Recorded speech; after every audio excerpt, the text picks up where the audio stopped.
نحمد و نصلی علی رسول الکریم اما بعد۔ ناظرین کرام، رمضان کے دروس میں ہم آپ کا استقبال کرتے ہیں۔ آج کے درس کا موضوع جو ہے وہ ہے کہ ہم رمضان کے دنوں میں تراویح کی نماز کیسے پڑھیں۔ خاص طور سے خواتین کے لیے یہ بہت بڑا مسئلہ ہے، عورتوں کے لیے بہت بڑا مسئلہ ہے۔ دیکھیے، ہم اور آپ جانتے ہیں کہ ہماری شریعت کے اندر فرض نماز کو چھوڑ کر کے جو نفلی عبادتیں ہیں وہ گھروں کے اندر پڑھنا افضل ہے۔ آپ صلی اللہ تعالیٰ علیہ وسلم کا حکم بھی ہے کہ تم اپنی نماز کا کچھ حصہ گھروں کے لیے باقی رکھو، اور نفلی نماز جب گھر کے اندر پڑھنا افضل ہے تو یہ تو تراویح کی نماز بھی نفلی نماز ہے، لہٰذا ہم اور آپ پریشان نہ ہوں۔ مسجد میں تراویح کی نماز اس سال نہیں ہو رہی ہے، ہم اور آپ پریشان نہ ہوں۔ ارے اپنے اپنے گھروں کو ہم مسجد بنا لیں نا، ہم اپنے اپنے گھروں میں تراویح کی نماز پڑھ لیں۔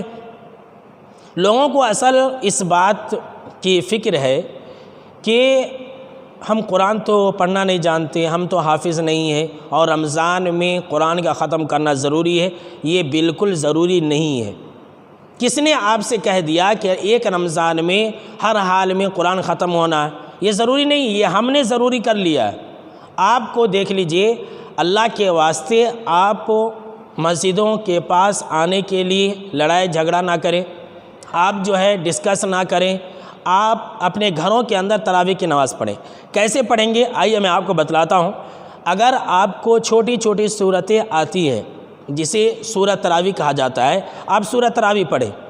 اگر آپ مرد ہیں، آپ کو 10 صورتیں آتی ہے تو آپ امام بن جائیں، اور اپنے گھر کی عورتوں کو آپ اپنے پیچھے ٹھہرا لیں۔ ماں، بہن، بیوی، بیٹی جو کچھ بھی ہے وہ آپ اپنے پیچھے ٹھہرا لیں۔ اور اگر ایسا ہے کہ آپ کو 10 صورتیں یاد ہیں تو 8 رکعت میں وہ 10 صورتیں، 8 رکعت میں 8 صورتیں ہو جائیں گی، وتر میں ہو جائیں گی۔ اب انسان پریشان ہو جاتا ہے کہ ارے مجھے اتنا ہی یاد ہے، اب ہم کل کیا پڑھیں گے؟ تو گھبرانے کی ضرورت نہیں ہے، آپ انہی صورتوں کو روز پڑھیے۔ یہاں تک کہ ہماری شریعت کے اندر ہمارے لیے یہ بھی آسانی ہے کہ ہم ایک ہی سورہ کو 8 رکعت میں بھی پڑھ سکتے ہیں۔ مان لیجیے قل هو اللہ احد ہے، سورہ اخلاص ہے، آپ ہر رکعت میں وہی پڑھیے۔ آپ ایک مرتبہ بھی پڑھ سکتے ہیں، 4 مرتبہ، 6 مرتبہ، 10 مرتبہ، جتنی مرتبہ چاہیں اتنی مرتبہ آپ پڑھ سکتے ہیں۔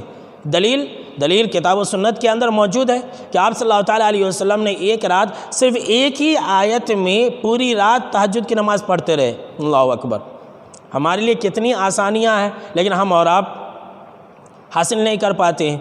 اس کے بعد اگر کوئی بچہ ہے تو بچہ اگر ہے تو آپ اسے قرآن مجید اگر زیادہ یاد ہے تو آپ اسے ہی امام بنا دیں۔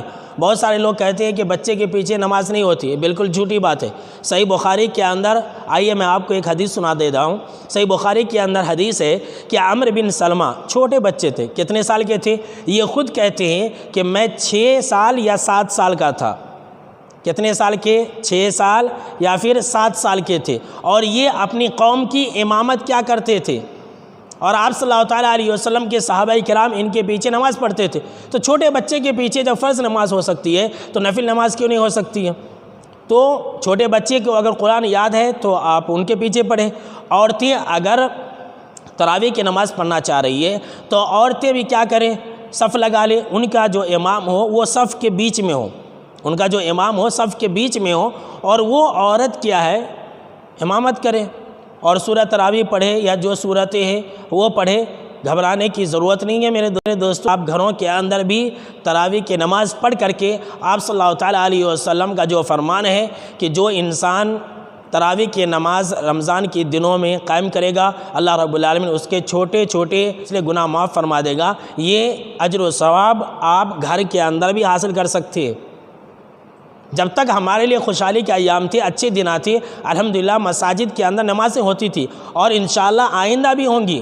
تراویح کی نماز تو مسجد کے اندر ہی پڑھنا افضل ہے، اس بارے میں کوئی شک نہیں ہے، لیکن یہ مجبوری ہے، آپ لوگ سمجھیں۔ لہٰذا میرے دوستو، میں پھر کہوں گا کہ ہم اور آپ اپنے دین کو آسان بنائیں، اور اپنے آپ کو مشکل میں نہ ڈالیں، نہ خود نقصان اٹھائے نہ دوسروں کو نقصان پہنچائے۔